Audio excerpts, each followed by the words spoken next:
Para el primer punto nos piden que calculemos la potencia disipada en el transistor. Entonces lo primero que hacemos es graficar la corriente que nos dan, obteniendo dos rectas con una pendiente. Primero calculamos la pendiente en el instante M1, después en el instante M3, y con esto pasamos a calcular primero la potencia de la fuente. Con la integral y los tiempos indicados, calculamos la potencia de la fuente, que para el primer intervalo es 25 watts, y también calculamos la potencia en la resistencia, que para el primer intervalo sería de 15 watts. Para calcular la potencia en M1, la potencia disipada, tenemos que es igual a la potencia de la fuente menos la potencia de la resistencia, siendo esta 10 watts para el primer intervalo.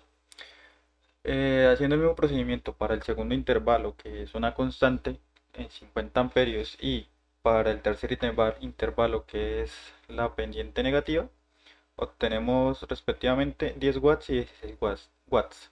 Entonces la potencia total en M1 sería igual a la suma de las tres potencias anteriores, dándonos 36 watts.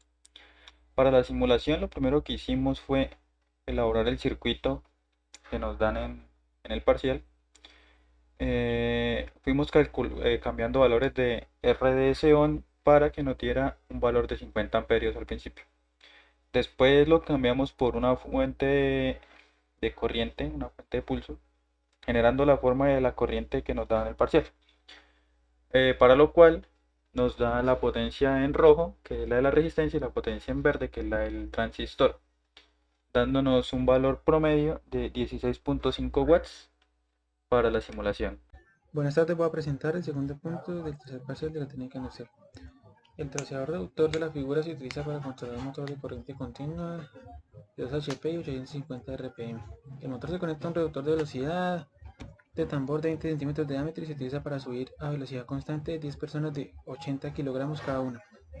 Calcule la potencia promedio que entrega la fuente de tensión VDC, siendo VDC 300 voltios, la, la tensión de la batería 120, la frecuencia 10 kHz y un ciclo de trabajo del 43.8, una inductancia de 19 milis, una resistencia de 2.61 ohmios, un K de 2.35 y un RDC de 100 miliohmios, una temperatura ambiente de 45 grados. Entonces en este ejercicio lo que hacemos es hallar el B sub 0, que se halla con el BDC por el ciclo útil, nos da este valor. Luego hallamos el voltaje en la resistencia, en la RA, que sería el voltaje B sub 0 menos la batería. Y con eso hallamos la corriente promedio, que sería el B sub RA sobre el R, que nos da 4.36. Luego de eso lo hallamos en el momento en el que está encendido, en el teón. Hallamos la ecuación para teón, hallamos el delta de I y hallamos la corriente máxima y la corriente mínima.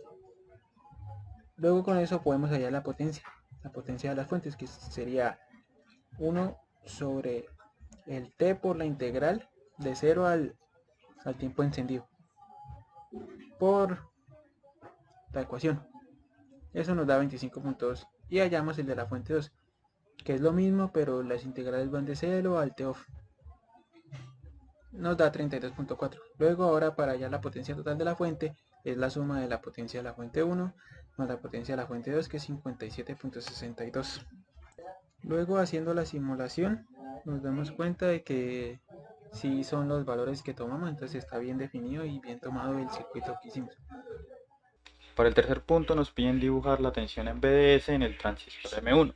Empezamos primero definiendo la corriente natural y la corriente forzada para el primer instante en T-on, calculando primero el valor de A, igualando en I de T igual a 0 igual a I mínima, y después igualando en T igual a T-on a I máxima. Realizamos el mismo procedimiento para T-off, dándonos unos valores de I mínima y de I máxima de 151.43 amperios para I mínima y 733.63 amperios para I máxima. Con estos valores reemplazamos en la ecuación de la tensión de BDS, que es la corriente por la resistencia, entonces quedándonos el dibujo como se muestra en azul. Entonces, como pueden ver, en rojo se muestra la corriente, que tiene la misma forma y los mismos valores del análisis en papel, Y en verde se puede ver la tensión, que para el instante en teón, el valor en teón nos da un valor de 14,4 voltios, que es similar al valor que nos dio en papel. Y para el valor máximo del pico de la tensión nos da un valor de 1450 voltios, que también es similar al valor que nos dio en papel, que es 1467 voltios.